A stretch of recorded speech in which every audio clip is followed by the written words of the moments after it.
So this is Triple R TV, muli nagbabalik po, no? Paki-subscribe naman po sa aking channel, no? Triple R TV, huwag niyo kakalimutan na pa-hits ng notification bell. So natapos ng eleksyon. So ayan, hindi ako nakaboto, sadness.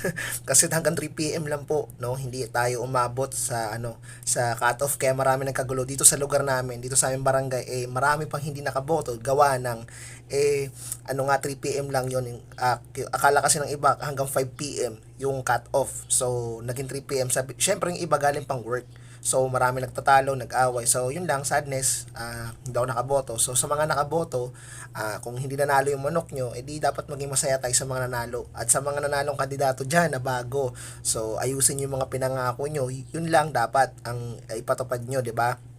Ng inyong mga pinangako, sana to pa rin yung mga plataforma nyo. At sa mga natalo naman, better luck next time. So wag na magsalita na kung ano-ano pa. Kung natalo kayo, di tanggapin natin. Sa mga nanalo, deserve nila